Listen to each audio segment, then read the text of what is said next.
All right, welcome everyone. So today's lecture is the last one on the comparative genomics / evolution module. It is also the last one of the formal part of the class before the quiz. And this is a milestone. So I hope you guys are excited.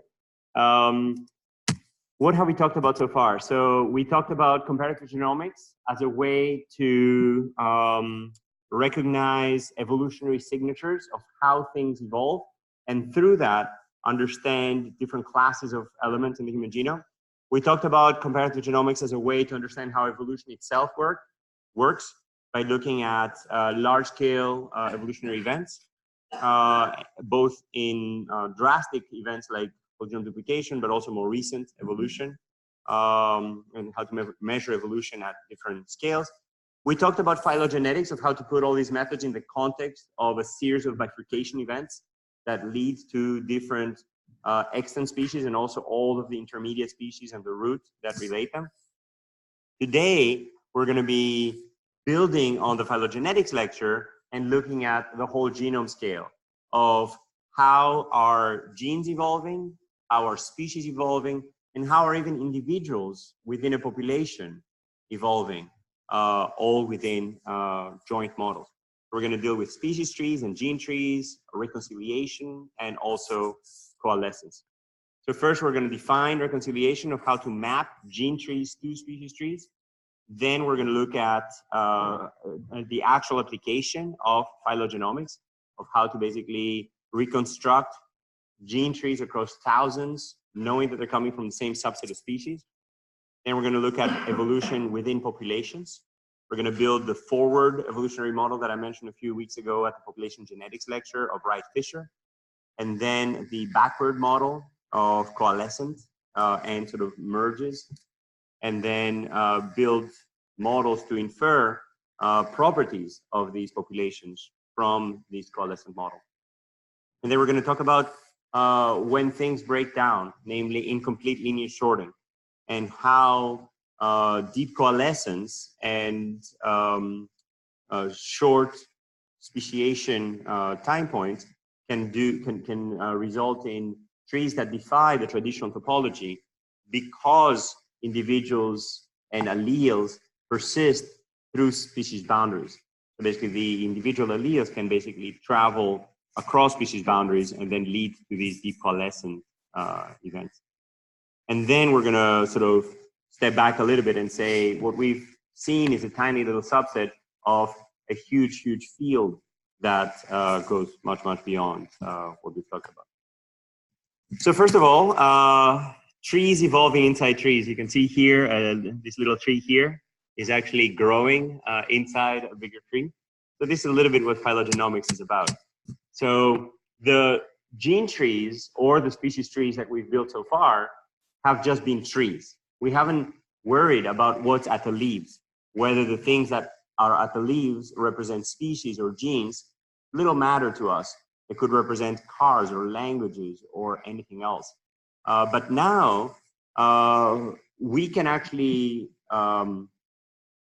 get away with that level, take away that level of abstraction, and actually start worrying about what species every gene came from. And that actually allows a whole new class of super powerful models to be applied to this problem. So the way that we're going to be thinking about this is trees evolving inside trees. So we're going to have a species tree, and that basically tells you how the species evolves, how the different species evolve, how they separated from each other. Okay, and then the individual sequences are going to now have labels that basically tell us what species they came from. So right now, it's not just a sequence, it's a sequence from dog, and a sequence from human, from mouse, and from rat. And we kind of know how these species are related to each other. Everybody with me here so far? Yes.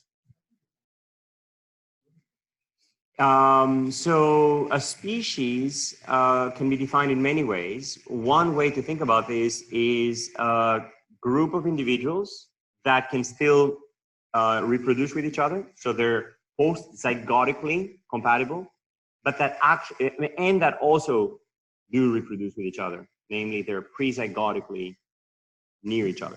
So you could have speciation when a previously contiguous population of intermixing individuals are now split due to a geographic event, for example, a geological lava flow or island separation or something, can lead to populations of flies no longer mating.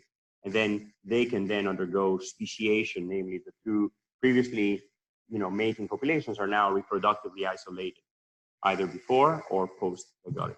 So whole genome duplication is a fine event for speciation. You can no longer mate with your species because your chromosomes are no longer compatible.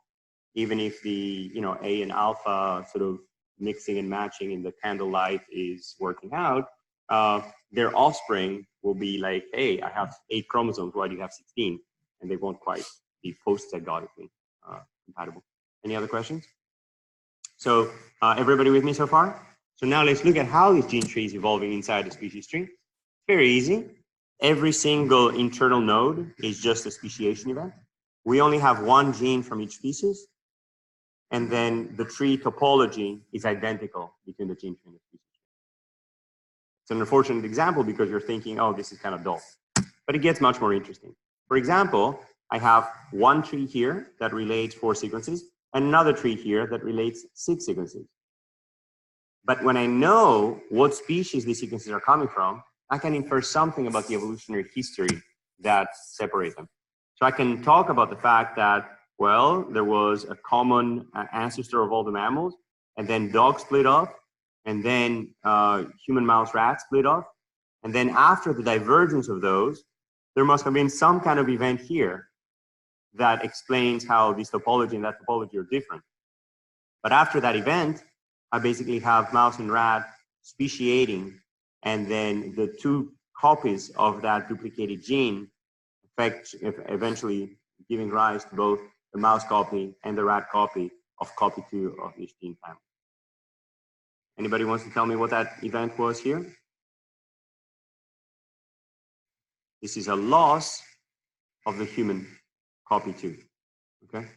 So, but alternatively, what if my tree had this branch here? What would I infer there? Well, simply a duplication event without any loss, okay?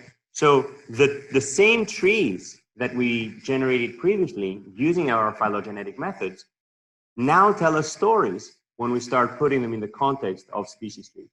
Everybody with me so far?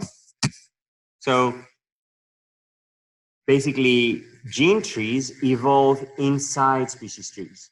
And depending on where the gene trees, as you go up the tree, blend, where the branches merge, where they coalesce, depending on where these junction points are, I will basically be able to talk about speciation events in white or duplication events in yellow stars, as well as loss events in red, okay? So this is exactly the same tree that I showed you in the previous, actually no, this one doesn't even have a human lineage. But basically, if I have a gene tree that now has dog 1, mouse 2, rat 1, rat 2, in the context of that species tree, I can start talking about speciation events, loss, duplication. Everybody with me so far? Awesome. So basically, that also allows me to talk about the functional relationships between these genes. An ortholog is typically defined as a gene that has preserved the same ancestral function in 2 different species, okay? Phylogenetically, an ortholog can be defined as, or 2 orthologs, are 2 genes whose most common recent ancestor in this phylogeny is in fact the speciation event, okay? So, dog 1 and rat 2, for example, are orthologs. Mouse 1 and rat 2 are paralogs. Actually, wait, mouse 1 and rat 2, they coalesce, yes, in the duplication event, so they're paralogs.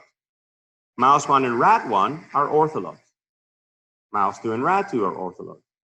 But D1 has 2 orthologs in rat, both R1 and R2. Everyone with me so far? So we can basically, and what about R1 and R2? They're paralogs of each other.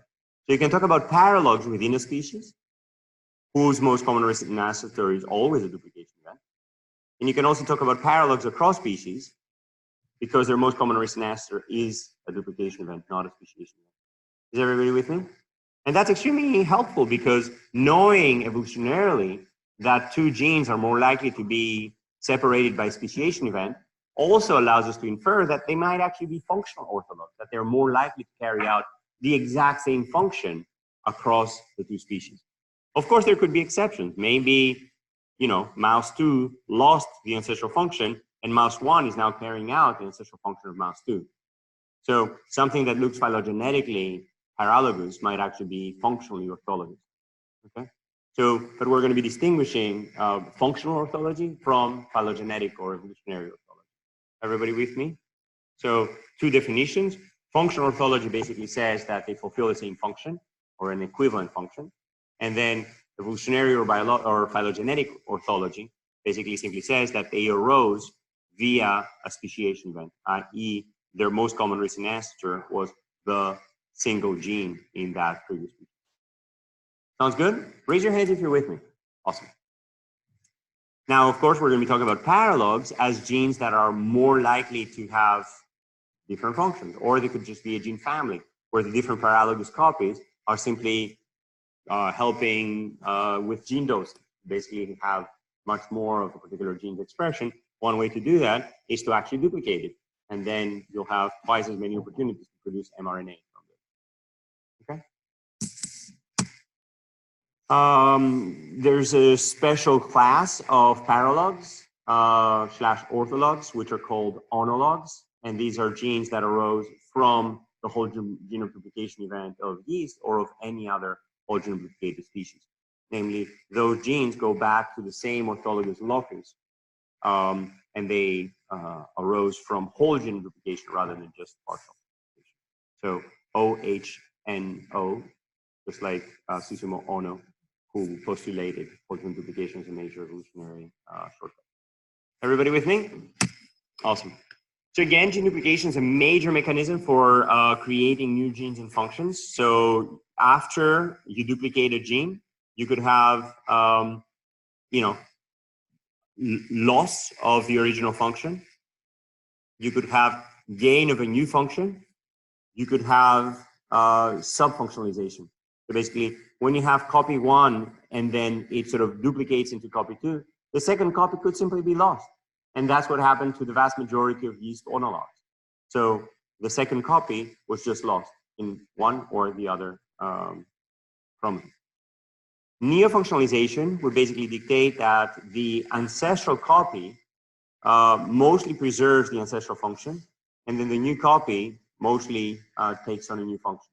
And again, when I say new copy, these arrows are, you know, a little, they could be bidirectional. But in this particular case, we're distinguishing copy 1 from copy 2 based on its locus. Although in some cases, tandem duplications basically means that the locus will actually be the same. As for subfunctionalization, after you have a second copy, both copies might actually accumulate mutations that disrupt the original single function. And that could be one way of subfunctionalization. So basically, a gene that used to, I don't know, both run the register and mop the floor, you now duplicate it, and one of them specializes in mopping the floor and the other one specializes in running the register. Sounds good? All right, so the question is, how often do gene duplications and losses occur? And there's been various attempts at estimating the rates of duplication and loss by looking at the age of paralogs via silent mutations, by looking at the number of gene copies within a particular gene family. And these are basically suggesting that they could be extremely frequent, and they are, in fact, likely major component of genome evolution. That duplication and losses occur in 10 to 40% the rate of substitution, which is quite remarkably high.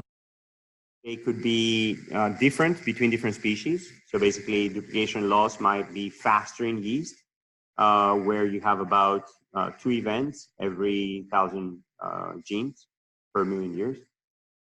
You end up having a very similar rate between mammals and flies of 1 event per 1,000 genes per million years. And there appears to be a recent acceleration in primates where this rate appears to have doubled within the prime. Okay, everybody with me? So some examples of neofunctionalization is the gain of tricolor vision. So old world monkeys basically duplicated one of the opsin genes that basically has a photoreceptor tuned to a particular spectrum or the particular frequency of the electromagnetic spectrum corresponding to a particular color. The reason why you can see 3 colors instead of 2 colors is because you actually descended from that. You have 3 copies. There's also an expansion of olfactory receptors in rodents and contrasting contraction in primates. And part of the reason for that is that by being able to actually see 3 colors, you can judge your food better. And you don't need to smell all of the different things that might make it rot. Okay, so basically better vision can compensate for less good olfaction. Yeah. So pretty close to R, pretty close to G, and pretty close to B. It's not a complete coincidence that RGB displays have those, and we think of them as primary colors, that we actually have photoreceptors that are tuned to those frequencies. So you also have cones and rods in your eyes. So cones are basically tuned to one particular frequency of the color spectrum, and they're much better at distinguishing color, obviously. They're unique at distinguishing color. Rods are kind of monochromatic. They just respond to the entire frequency, and that's sort of what you can see in white here. Some animals have more rods. So cats, for example, have way more rods, so they can see at night better. They also have a mirror in the back of their eye, so that when the light comes in, it reflects back, and it has more opportunities of catching these photons, or a few photons, right? So basically, by distinguishing colors, you of course lose the ability to see. So at night, when you're looking in the dark, you basically will see that you don't see colors very well. And the reason is that your cones are basically useless at night, and your rods are taking over. So most of what you see is the monochromatic. Other questions? Anyway, really cool stuff, and all of that happens through gene duplication.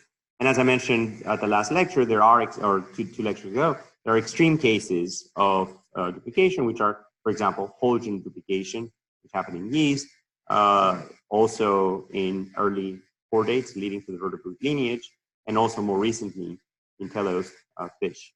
Okay. So here's some examples of gene family expansions. So interleukin-1, for example, or LDH, you basically see this huge expansion of many duplication events leading to multiple copies, and then some of them are lost, some of them are kept more frequently. Okay? And that basically allows both expansion as well as divergence of the individual copies. Here's an example of the olfactory family expanding. Again, every smell is recognized by a particular neuron, so which responds to that smell in the same way that our cones respond to different colors. These neurons respond to different smells, and then that allows you to sort of distinguish many more smells. And there's already thousands of genomes out there across vertebrates, across birds, across amphibians, reptiles, mammals, and there's many more coming. Okay, so there's many projects seeking to complete this tree. So that's why this is so important. We can basically infer orthologous relationships and paralogous relationships, understand gene duplication and loss, understand expansion of families and functionalization, and so forth. So let's now see computationally, how do we infer these duplication and loss events? How do we reconcile gene trees into species trees? Okay, how do we thread them in? And the work horse behind all this is reconciliation. Okay? Reconciliation means that I'm able to map the individual nodes and branches of my gene tree into specific nodes and branches of my species tree. And depending on where they map, I can infer duplication or loss events. Okay? So what we're actually trying to do is infer what branch everything should go to. And one way to do that is to basically define a recursive formula that basically tells me where to map every event. So the idea is that the reconciliation of a node V, if that node is a leaf, will simply be that species. Okay? So for every leaf here, I just reconcile it directly onto that species. That's the easy part. Then, if it's not a leaf, if it's an internal node, then the reconciliation of that same node will be the least common ancestor of the reconciliation of the right child and the reconciliation of the left child of the. Okay, so one way to look at that is to basically ask about this internal node. So its left child reconciles to mouse, its right child reconciles to rat. So this node must reconcile to the least common ancestor of mouse and rat. Okay, or the most common recent ancestor, the PMRCA or LCA. Everybody with me here? So you can then label, after you've done this reconciliation, you can then label events. You can basically say that a particular event is a duplication event, like here, if the reconciliation of the parent is the same as the reconciliation of either the left child or the right child. In this particular case, this node has both its children mapped to the same place where it maps, and therefore it must be a duplication event. Okay?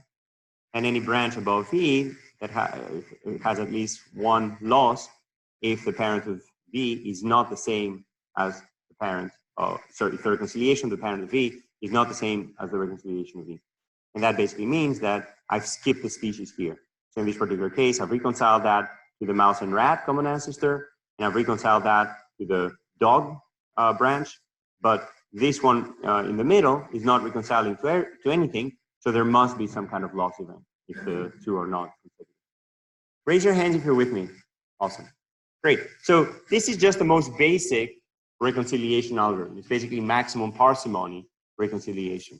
It basically says that I'm going to infer the minimum number of events. Okay? Yes. Absolutely, but you don't need to do this for the whole genome. You just do it one family at a time. Yeah.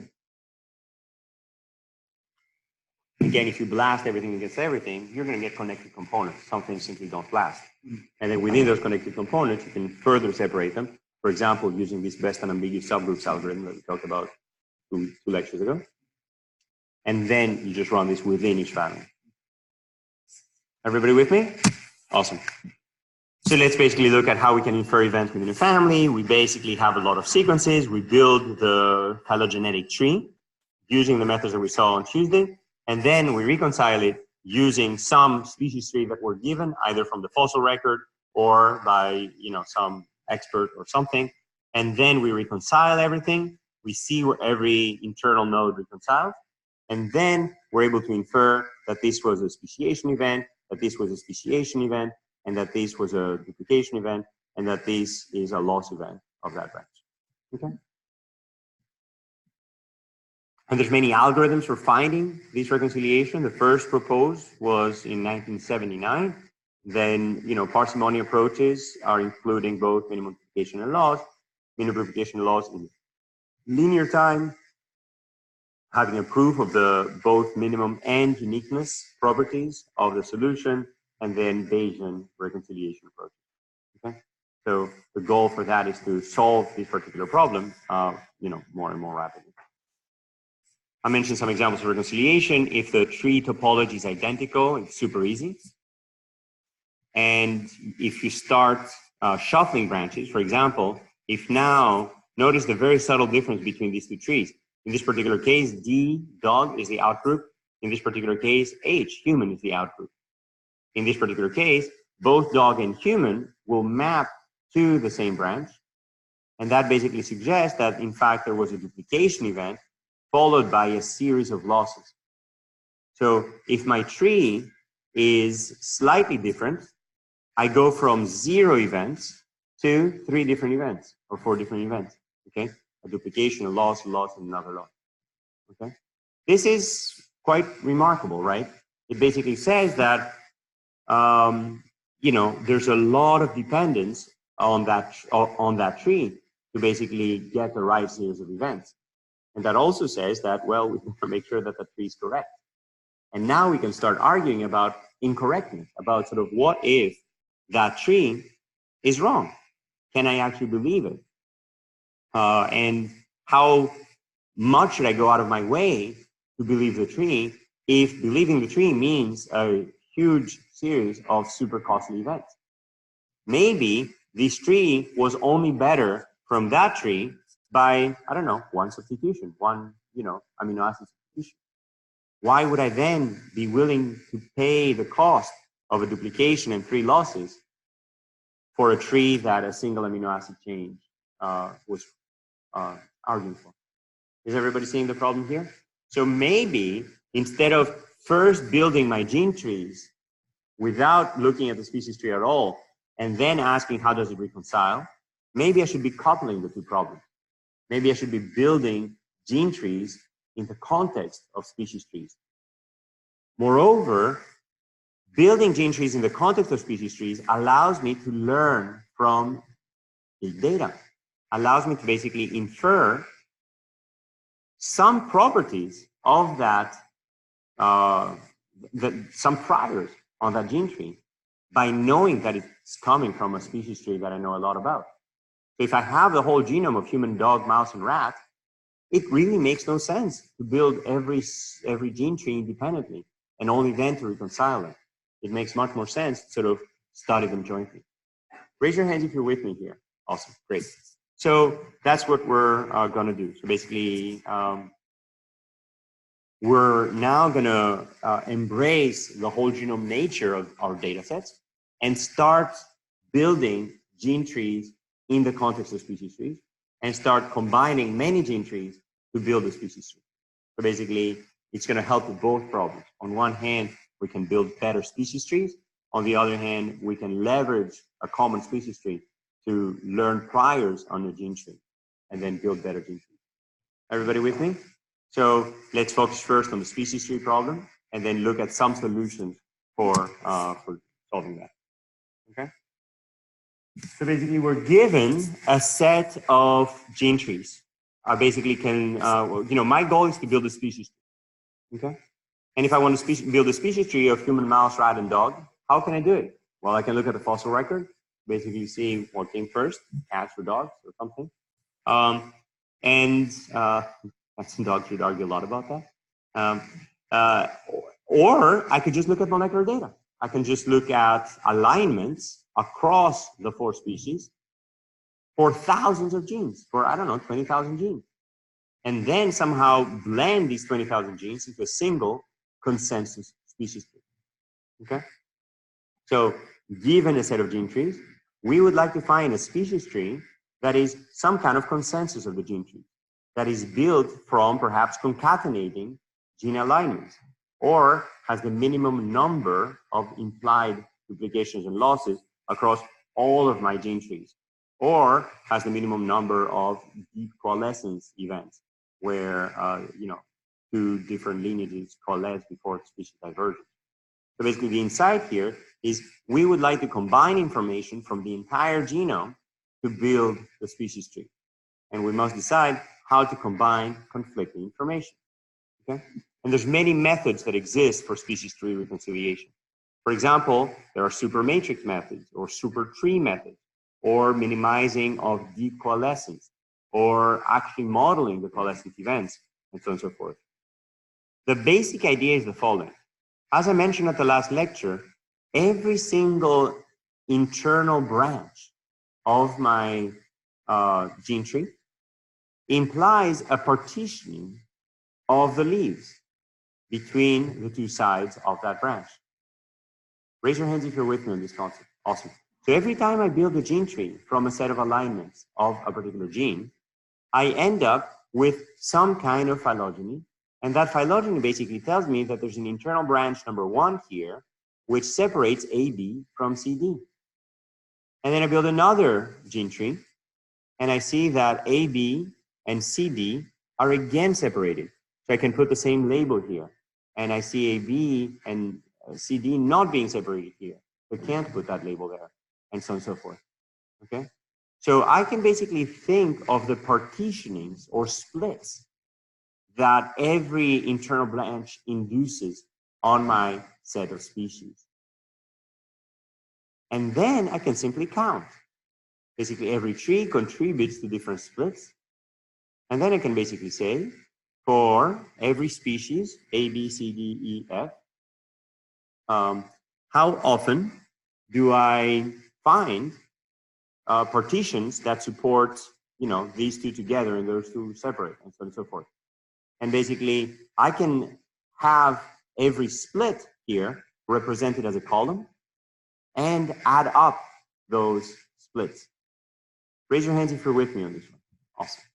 So in the end, I can basically find some kind of super tree that best captures the observed splits.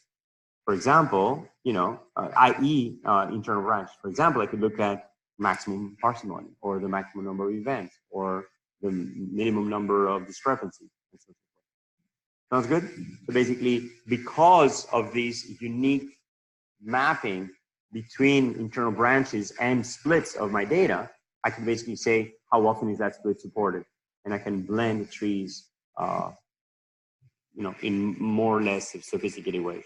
One way would be to simply count the number of events. Another one might be to add up the confidence, or some kind of probability, or log ratio, and so on and so forth. Okay? So that's basically how I can build super high confidence species trees from gene trees. There's a problem, however. As I mentioned earlier in the phylogenetics lecture, long branch attraction is plaguing phylogenetics. And if I concatenate thousands of alignments with some biases, the same biases are going to be even more strongly pronounced in the concatenation, but now I will have much more confidence in my tree. Okay? So, you should always be aware that if there are systematic biases due to different species rates, for example, where these species evolve in general more rapidly, then all of the genes of that species will be evolving more rapidly. And that will actually cause me to think that that species is actually further up the phylogenetic tree if I use these methods naively. Everybody with me? So basically, whatever errors I have here will then propagate there. I have to be really careful in each of the trees rather than just saying, oh, it's an ensemble method. Great, let's just run it. We'll see whatever comes out. Yes, it's an ensemble method, but the individual trees are not independent. If there are systematic biases, for example, GC content differences or evolutionary rate differences that affect all of the genes in the same way, these biases are going to be exacerbated when you're looking at this concatenation. Sounds good? Who feels that they've learned stuff so far? Awesome, great. So we talked about phylogenomics for better species trees by combining many gene trees of the same set of species, the same set of few species. Let's now see how we can in fact improve the building of any one gene tree by having a common species tree. Okay? So how can we use the species tree to improve gene tree reconstruction? So basically, previously, our algorithms treated sequences as anonymous, ignored what species they came from. And the insight is that if we know the species, we can define some prior distributions of reasonable gene topologies and reasonable branch lengths. So if I have the same set of species, I can basically say, oh, well, mouse and rat are evolving more rapidly in general. And this is a much more common topology. Because it implies the fewest duplications and losses. And therefore, if this alternative tree is slightly better, if I only look at the gene trees without recourse to what species they're coming from, I will basically instead choose the one that gives me an overall better reconciliation. So this is the work that Matt Rasmussen actually undertook as his class project a few years ago. Okay, and it then became the best master's thesis in computer science at MIT, and it became a super well-respected paper eventually in molecular biology and evolution, as well as genome research. So this is the model that basically Matt came up with.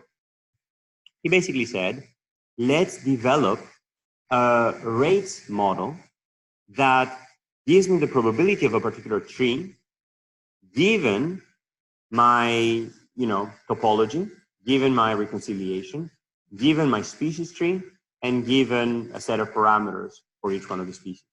Okay? So the idea is the following. Let's look at the alignments of thousands of gene trees from the same set of 12 species. In this particular case, Drosophila, the fruit fly, the thing that you chase off if you leave a banana sitting on the counter for a long time. Every single one of those involves the same set of species. So we can ask, how often do I get the same topology? Okay?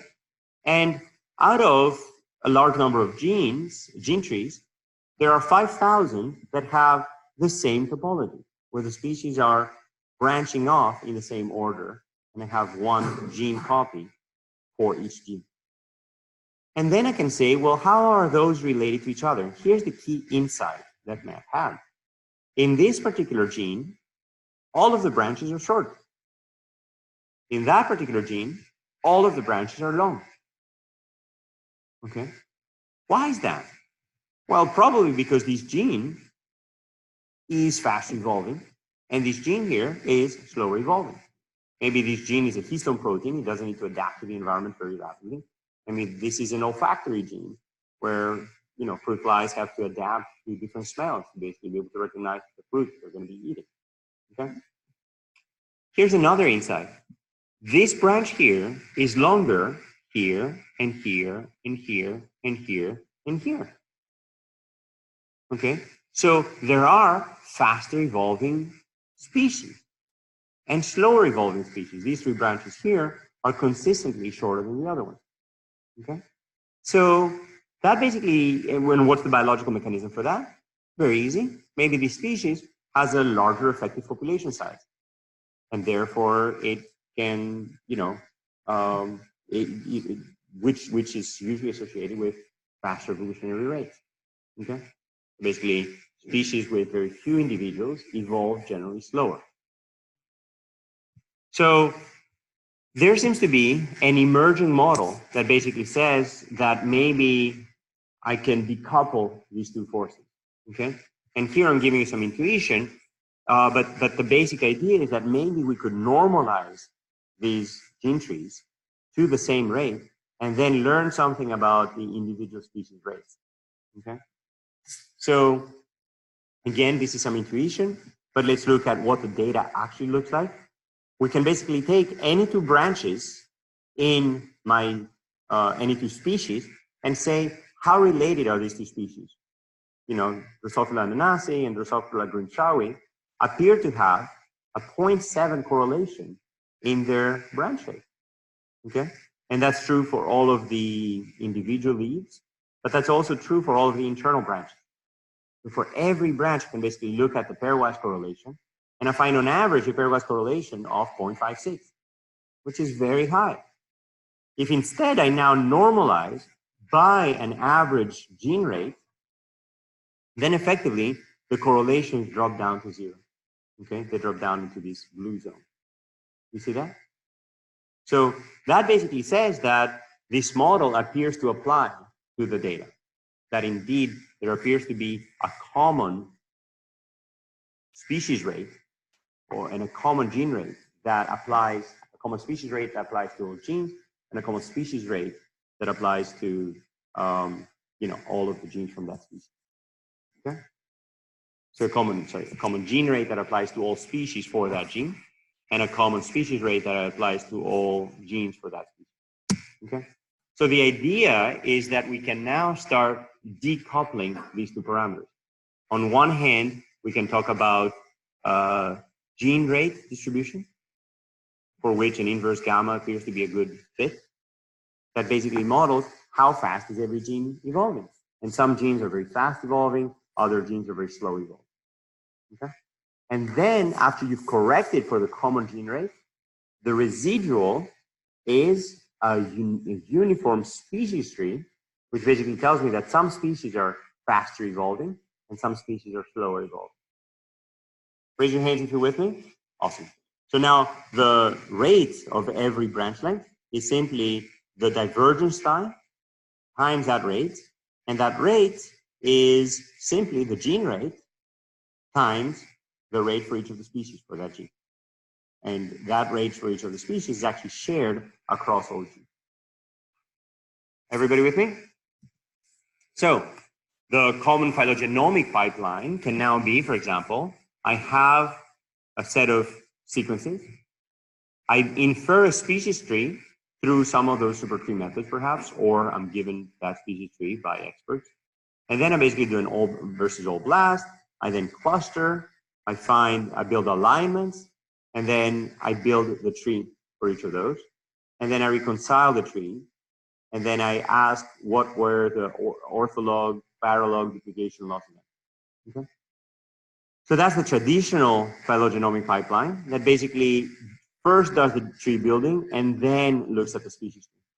But now we're going to revise that by having an integrated pipeline that basically builds the trees with full knowledge of the species. Okay? So this is basically the first model that Matt built, this SPI-MAP model, this species-informed maximum a posteriori, that now has a species tree, which is given as a parameter, and then a set of times that are corresponding to that. And then from the speciation times, I can then infer rates of evolution. And then once I have my rates of evolution, I can actually generate sequences within those rates of evolution. Okay? So basically, it's a generative model. It basically tells you, given the divergence times of the species, I can sample rates. Basically, I can sample rates from that rate distribution. So, this is a generative model. It basically says that with some probability, I'm going to sample something here, but with a much higher probability, I'm going to sample something here. And with the highest probability, I'll sample something from here. Okay? So you basically sample your rates, and then you draw your sequences from within the rates.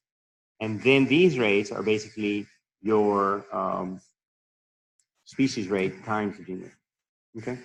And then the goal is to infer a reconstruction in this generative framework.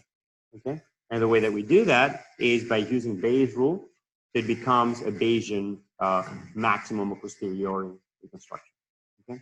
So the goal is to basically infer the vector of branch lengths, the topology, and the reconciliation, i.e. how that topology corresponds to duplications and losses, by maximizing over that particular search, namely the probability of observing these given the data and some priors. And then this is nothing more than the likelihood times the prior. Okay? And the likelihood is the probability of observing the data given my vector of branch lengths and my topology times the prior on the branch lengths and the prior on the topology. And the prior on the topology can basically be, some kind of model, and then the prior on the branch lengths can be also inferred from that. Okay. So in practice, basically, this is nothing more than the pruning algorithm that we saw on Tuesday. Basically, this is telling me what is the probability of observing my sequences given my branch lengths and given my topology. And that's exactly part 3 of Tuesday's lecture, of basically doing it first one column at a time, and then one branch at a time, and then sampling from the Jukes-Cantor model or the Kimura parameter model and the HKY model for that particular data given these parameters. And then the next component is basically your branch prior, your topology prior, and you can infer that either numerically or using dynamic programming. So when you apply this model, this basically results in dramatically increased accuracy. Okay, so if you only use BioNJ, which is a neighbor joining method, or PhiML, which is a maximum likelihood method, or Mr. Bayes, which is a maximum posteriori method, you basically have about 60% of orthologs accurately recovered. Whereas if you use the SPI-MAP or SPI-DIR method, you basically have upwards of 90% accuracy. And then if you ask how many duplication and loss events did I infer, you basically here infer on average 20 events. Sorry, these are not averages. This is a total of 21,000 events. Whereas here you only infer 5,000 duplications and 10,000 losses, as opposed to almost 100,000. Everybody with me here? So you can basically see that both on duplications and losses, these methods that allow you to have priors perform dramatically better. And therefore, if you ask how many events were there, you can basically use these methods to infer a much more accurate number of events. Everybody with me so far?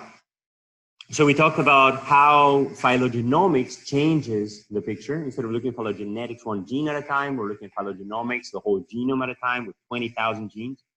We talked about the process of reconciliation of mapping gene trees to species trees to infer duplications and losses, and how maximum parsimony reconciliation works, for example. And we also saw the impact of incorrect gene trees on reconciliation, where you infer a large number of duplication loss events. Then we saw how, in the context of phylogenomics, we can actually do the two together by basically inferring better species trees through various methods that combine many gene trees, and inferring better gene trees through these tree scaling methods that allow you to now start learning across the thousands of gene trees a model of evolution that you can then apply to better infer the both the topology and the branch length of any one gene tree. Okay? How about a 30-second break before we start talking about population genetics?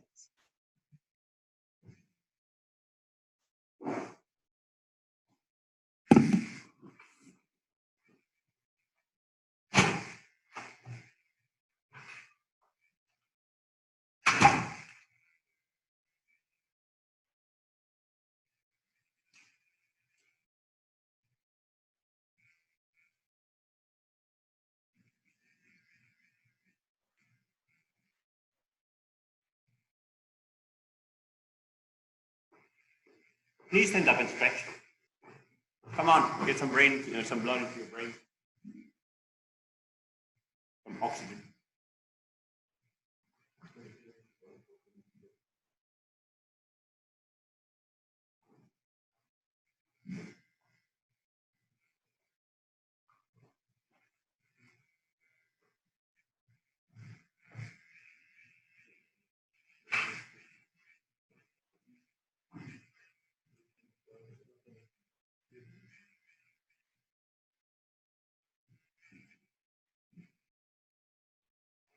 All right.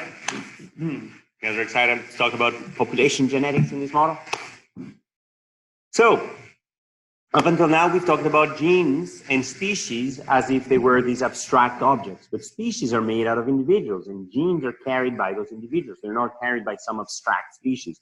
So, in order to truly model evolution, what we need to understand is how are individuals behaving in these species, in these populations. Okay? So, we're going to basically be talking about population genetic models of evolution and then blending them with our gene and species-based evolution. Okay? So, first, why do we care about this? Because in some cases, my tree might actually be undergoing something that we call deep coalescence or incomplete lineage sorting. So, let's trace this picture here. So every single one of these branches represents a species branch, okay? But as I mentioned earlier, species are groups of individuals. And this particular species has, I don't know, 50,000 individuals. That species has 100,000 individuals. That species has only 20,000 individuals. Moreover, that population persisted as such for only, 20,000 years. And this one for 30,000 years, and so on and so forth. Okay? So knowing the dynamics of the population that carried, quote unquote, the species that you're studying has a big, big impact on your inferences of how the genes evolved within this population. And to explain that, let me trace the history of this particular gene in this particular individual of species B. So that gene was inherited from their parents and from their parents and from their parents, et cetera, et cetera, et cetera, all the way to here. And what about this particular gene in that individual in population C? It was inherited all the way from here. And that one all the way from here, and so on and so forth. But here's what's kind of interesting. In most cases, you're going to have the gene carried by individual A and the gene carried by individual B have their alleles, the particular version of that gene, blend, of course, not in their respective populations, but instead in the population that gave rise to those two populations. And that's what happens most of the time. This is complete linear sorting, or that's regular coalescence. But in this particular example, something very, very funny happens. This individual here did not blend yet with that individual there. You can see this, what we call deep coalescence event. So coalescence is basically the rate at which different branches merge as I go up my tree. Okay? So in this particular case, these individuals did not blend in that population. And there's a reason for that. One is that this was a relatively short time span. Two, this was a relatively large population.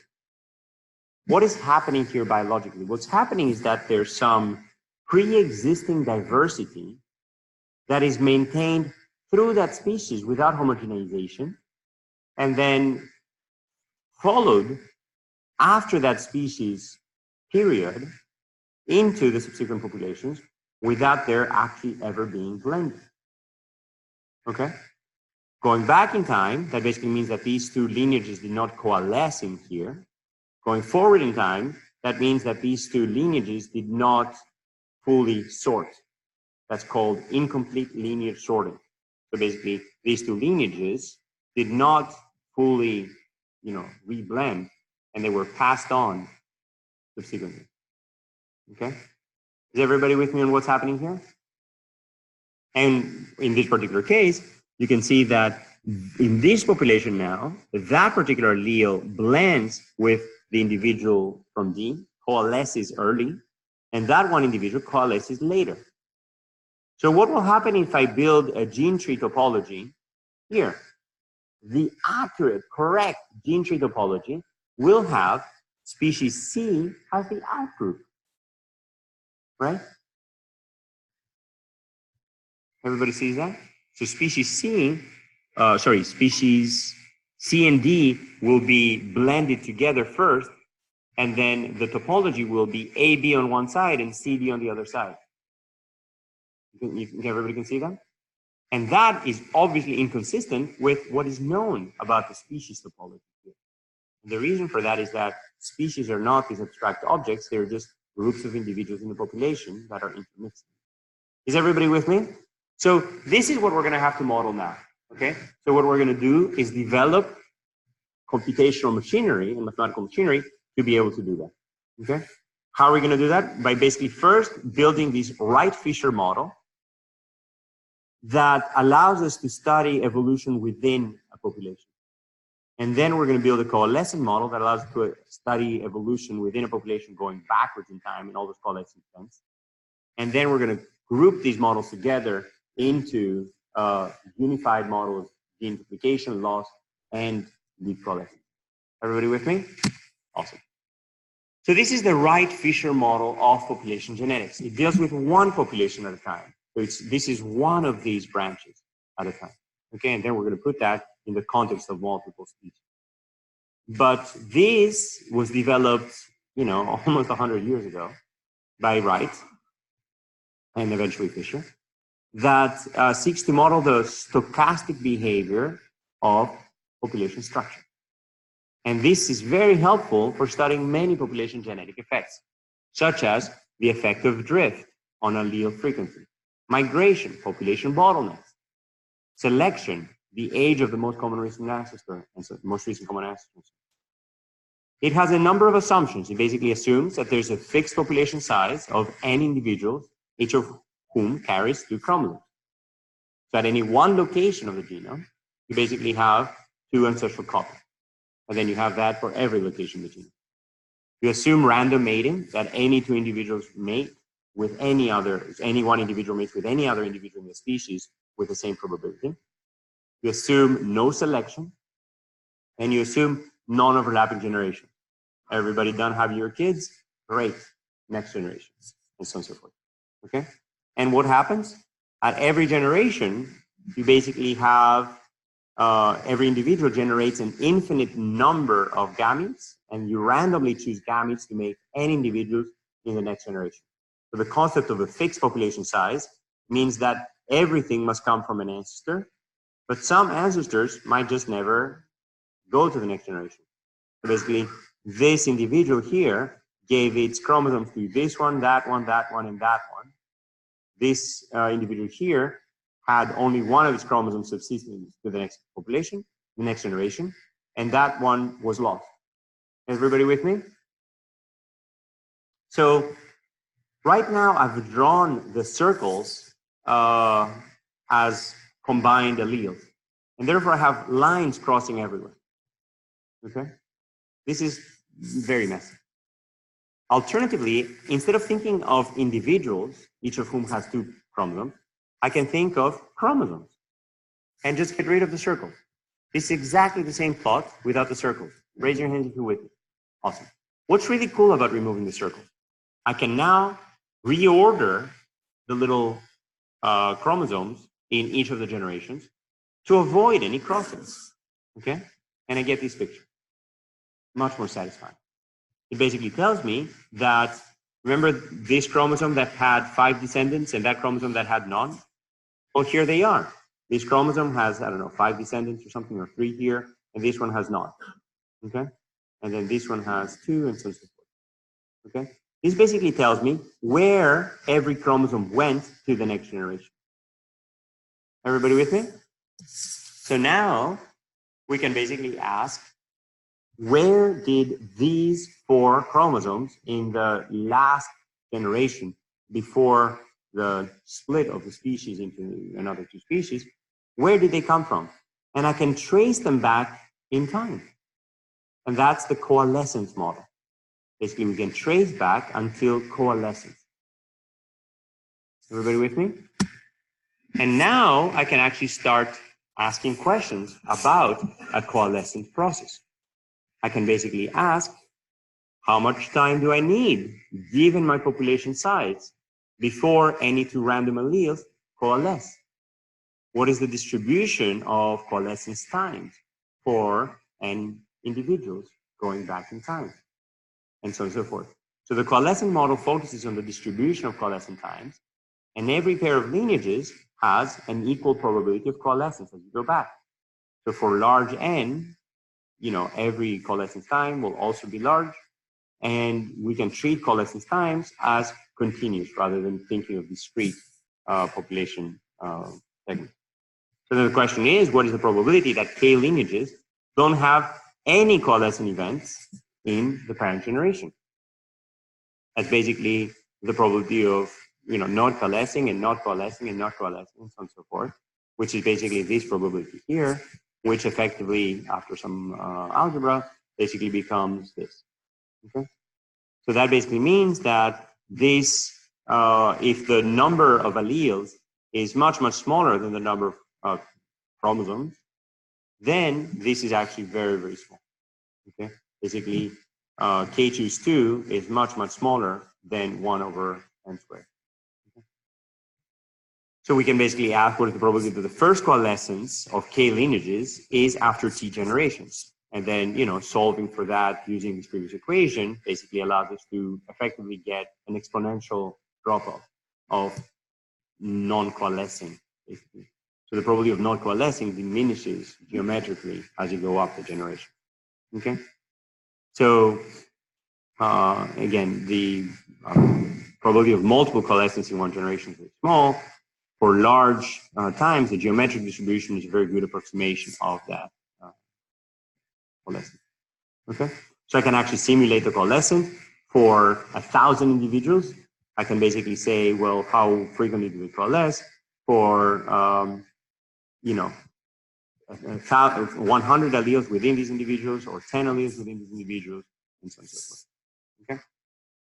So now we basically have the tools to go back at our original question, which is how are gene duplication and loss events happening across species boundaries? Okay. So as I mentioned earlier, we can now look at this multi-species coalescent model that basically has a coalescent process for every one of the species branches, where you have a fixed population, coalescent events going back in time. So here's an example of incomplete linear sorting, as I mentioned earlier. And, you know, there's a lot of papers basically studying this incomplete linear sorting. So you can basically use incomplete linear sorting to infer species trees, to infer divergence times, to infer population sizes, and, you know, you can do a lot of things by sort of using this ILS, this incomplete linear sorting model. For example, you could determine the human population tree by basically saying how many coalescent events were there at every point in time. And I mentioned earlier, a few lectures ago, this concept of by looking at only coalescent events within one individual, you can basically look across their entire genome and infer the number of coalescent events between mom's copy and dad's copy that are supposedly unrelated as I go back in time for different portions of the genome, giving you for the ancestry of that individual an estimate of the population size of the individuals that contain that. So now we can basically deal with incomplete linear sorting by building this unified model. Okay, and the way that we're going to build that is by distinguishing allele trees and locus trees rather than just talking about gene trees, and then they will both be evolving inside a species tree. So then the concept is the following: I can interpret tree whose topology differs from the species topology in two different ways. If I have this species topology, where B and C are the closest relatives, and I observe this particular gene tree, where A and B are actually closer together, there's two different interpretations. In the world of coalescence, there's a whole community of scientists who will basically say, oh, great, this is just deep coalescence. A and B, as they go up in time, coalesce first, and then C just simply shows deep coalescence. Okay? So in this particular case, A and B coalesce back in time, and then C shows, actually this should be B and C blended together first. Okay, so this is my species tree. B and C are deep coalescing. So basically they don't coalesce right away. And in fact, B coalesces with A first and then with C. So actually the picture is correct. Okay? So basically B and C show this deep coalescence where, you know, B goes all the way back and in fact coalesces with A first and then only later on coalesces with C. Raise your hands if you're with me on this one. Great. So that's one perfectly plausible interpretation of incomplete linear sorting. But that field doesn't even care about duplication loss. They never look at duplication. Then there's a whole other field of duplication and loss. And they basically don't care about the coalescence. And those guys will basically tell you, oh, great, this is very simple. There was basically a duplication event that gave rise to two parallel lineages of A, B, C. And then there was loss of A, loss of B, and loss of C, differentially give rise to exactly this derivation. Okay? So basically, coalescent models of alleles in populations deal with one-to-one orthologs, estimate divergence times, population sizes, etc., and then they model things moving back in time, and they do not cope with duplication and loss. They cannot. Duplication loss models deal with paralogous families.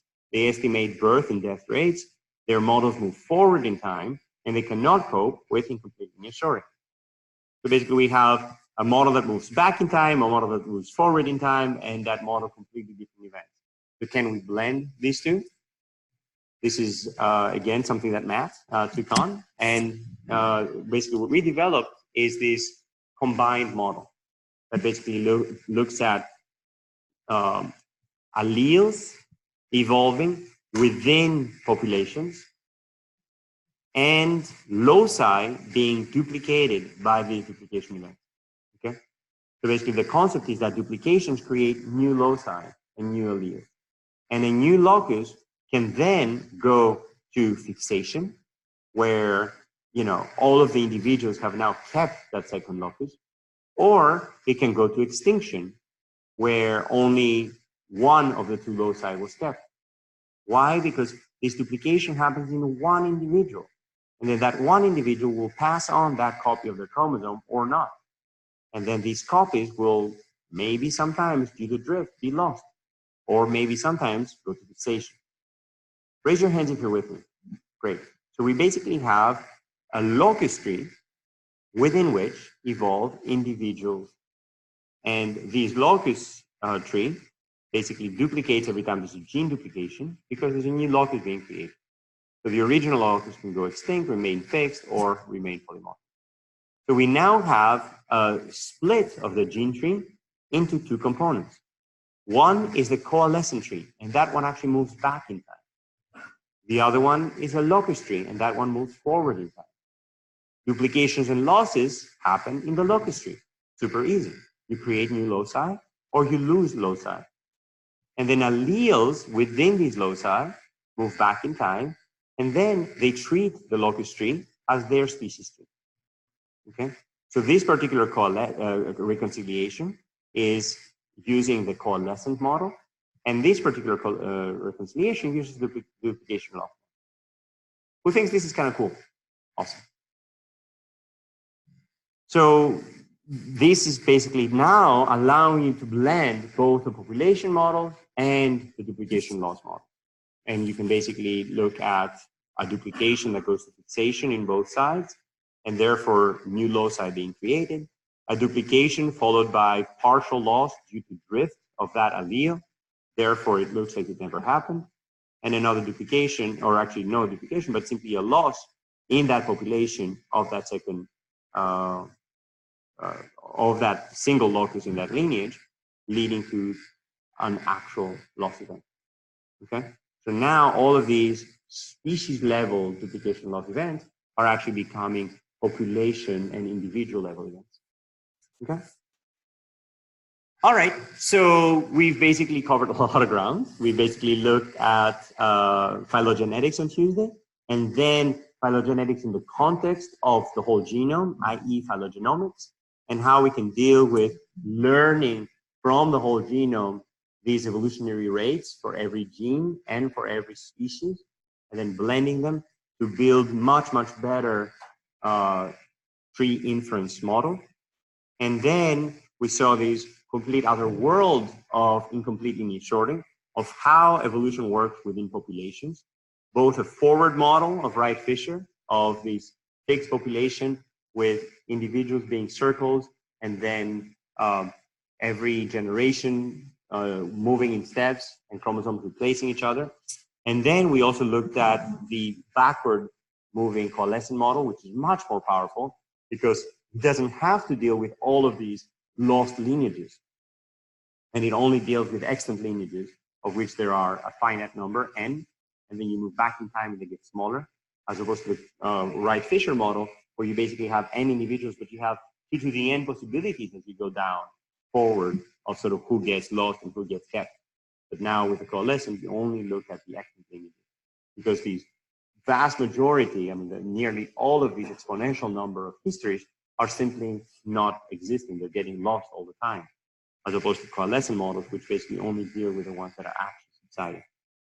And then how we can use the Coalescent model to basically look at all kinds of properties of coalescence, basically coalescent time distribution, how to simulate coalescent events moving back in time, and then how we can use these concepts of coalescence to basically look at incomplete lineage sorting of alleles that basically don't coalesce immediately, but coalesce past their previous species boundary.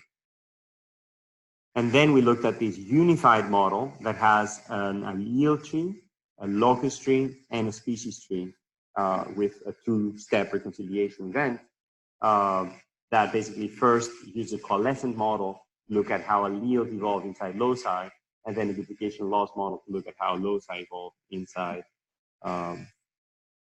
species. So now let's deal with yet another level of complexity, okay? And that is recombination. Basically, up until now, we've been dealing simply with every gene as a bag, or every gene as an independent ball evolving inside a bag of balls. They're simply unrelated. Every gene evolves independently for its own. Okay?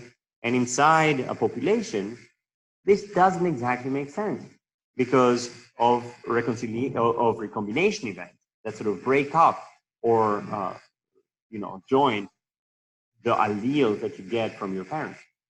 So basically, at every single locus in the genome, I inherit pretty much the whole thing or none of it.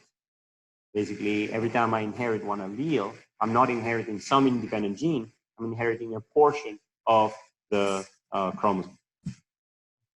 So that basically means that nearby loci will tend to have the same history, and therefore we should be able to learn from that. And then recombination events will shift from one history to another history, but in a very, very particular way, by changing only one branch. So basically, recombination can cause a history of events no longer to be tree-like. Basically, one particular locus may actually have this history of deep coalescence with A and B blending first, then C, then D. Another locus might actually have C and D first coalescing together, and then to the ancestor of A and B. Okay? And every single locus in the genome is a slightly different version of that particular ancestry. And you only switch from one ancestry to the next ancestry in contiguous genes along the chromosome only when you have a recombination. Raise your hands if you're with me on this one. Awesome. Any questions? Raise your hands if you're not with me.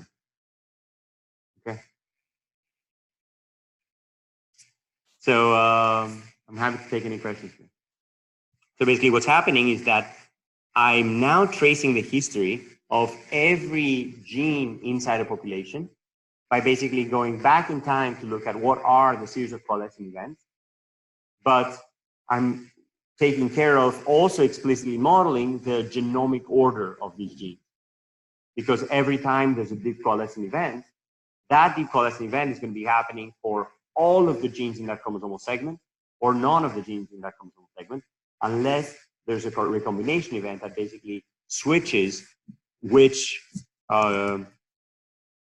chromosome you're inheriting from your parents. Okay? So in this particular case, there's a recombination event. And even though I was inheriting the chromosome from my uncle Sam, there was a recombination. And now instead of dad's dad, or instead of dad's dad, who's like Sam, I'm now going to mom's dad, who's Bill. And now instead of having Sam's chromosome that was actually related like this with my other chromosome, I have a different grandparent who basically is now going through that way. Does that help clarify? Any other questions? Okay, so having this, I can basically now construct something which is super, super cool. It's basically the complete graph of all recombination events that have ever happened in the entire human population. Okay, so what I'm going to construct is basically these ARGs, or ancestral recombination graphs. So the idea is that as you're moving across the genes in the human population for a subset of individuals, you're basically shifting in a gradual fashion from one topology to the next. And you basically end up with these network-like reconstructions rather than these trees when you blend all the loci together. But the transitions between these different tree topologies are only happening at discrete recombination events. Okay? So if I'm switching from this topology to that topology at position 204, it basically means that there was a recombination event that basically shifted me the maternal side of my family to the paternal side of the family when there was such a recombination. Okay? So you can now build these ancestral recombination graphs across the entire genome and basically effectively parse the genome into different genealogies. as you scan along the genome, you can say, well, the red genealogy has the highest probability, and then the blue genealogy has the highest probability, and then the green one, and so forth. Okay, so I now have different trees as I go along my chromosome. Okay, so the last thing I want to do is step back a little bit and tell you about this modern synthesis of evolutionary theory that has been happening. As I mentioned earlier, the concept of evolution and selection dates back to antiquity, where people have been able to select for particular traits. And the big revolutions happened with Darwin, with Mendel, with the biometrics being blended here by Fischer, and understanding the chromosomal basis of inheritance, understanding linkage mapping, and eventually getting to modern genetics. Okay, so this is basically in one slide a whole course on the evolution of evolution. Okay, of evolutionary theory. So you basically have initially Darwin dealing with this natural selection, but having all kinds of weird things like gemmules and these Lamarckian style evolution, where depending on your environment, you are sort of adapting your genes, you know, from one generation to the other, like you're stretching your neck and stuff like that. So this is clearly not working. You basically have Mendel publishing only 5 years later, but being ignored for about 50 years, this particulate level of inheritance, or discrete inheritance, quantum inheritance, with dominant and recessive alleles in independent assortment. You then have this concept by Weismann that separates the germ plasm from the somatic plasm. So basically, you have a germ line, which then manifests into all of the different cell types of the body at every generation, but inheritance only happens through the germline. So nothing of what you observe here will eventually have an impact on that germline. You have a series of events that establishes the basis of inheritance. You basically have all these back crossings where you basically have these initial rat strains getting stronger in each phenotype by doing back crossing. That basically means that not everything is blending, that there are in fact clear phenotypes, and by amplifying the alleles of the ancestors, you can amplify the corresponding genotypes and phenotypes much further than what natural variation would suggest. That you don't have these sort of pure phenotypes that are getting blended, but you can get purer than pure by back crossing, which was a major revelation.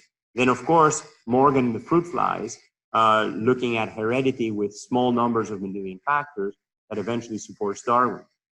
You have this landmark paper by Fischer that basically expresses continuous traits as a combination of Mendelian loci, and that is then blended with Darwinian selection acting on these Mendelian loci, but across many of them together. We have Haldane's model, basically looking at the population dynamics of moths, and then recognizing that in this polluting industrial revolution, you basically have a larger prevalence of black moths in the natural population arising within years. And then when they clean up their act and evolution goes away and pollution goes away, you end up with more white moths. So that says that evolution is very, very fast acting. It's not something that we're going to have to go dig out fossils and look at millions of years, that it's a testable and quantitative science that can actually be, acted upon. Then Ted Verilov in Russia is basically looking at these recessive genes that are maintaining a reservoir of genetic variability, thereby explaining these events that in fact in the natural population coexist black and white alleles, and they're simply differentially selected based on which moths will be eaten more easily.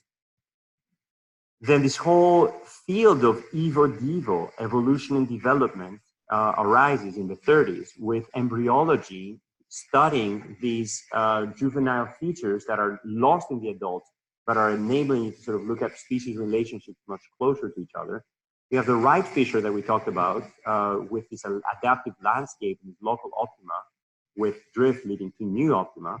We have Dobzhansky, who's basically looking at variation in Russia in different climates and how this drift is happening and isolation of sterility. You have ecological genetics with Ford looking at butterflies and moths and showing that Fisher's predictions are actually acting in the wild, looking at stabilizing selection, where the extremes are harmful, and what's ending up is these average phenotypes where you're basically not selecting for either A or little a, big A or little a, but instead selecting for some intermediate. You have this concept of allopatric separation, where you basically have reproductive isolation and the arising of species where you can no longer interbreed because of post-zygotic segregation, resulting from initially pre-zygotic segregation. You have this series of events that are establishing a gene-centric theory of evolution. These Hox genes with a body plan and deep homology, looking at the arising of the molecular clock, this concept of coevolution between, say, parasite and host, between the fertilizing fruit fly or bee and the plant that it's feeding on, and this arms race and sexual reproduction. You start having sociobiology and evolutionary theory of psychological traits and psychiatric traits. This concept of stasis, of basically punctuated equilibrium that sort of stays for a long time, separated by these big events, and then later acceptation, learned behavior, maternal versus paternal effects, the arising of sequencing and phylogenetics and phylogenomics and genetics, the concept of niche construction, where the genes are actually constructing niches the same way that individuals are adapting to those niches.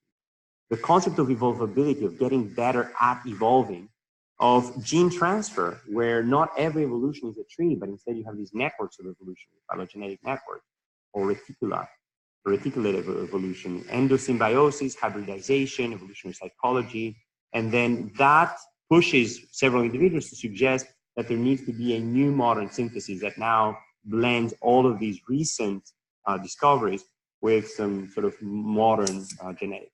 So this is very cool to read on. This is a huge amount of insights that have basically led to our current theory of evolution. And I really encourage you to look back into that. So that concludes the formal part of the course. On Tuesday, we have the quiz. And then after the quiz, we have a series of sort of modern lectures on more recent stuff. All right. See you guys next week. I just want to know about the quiz.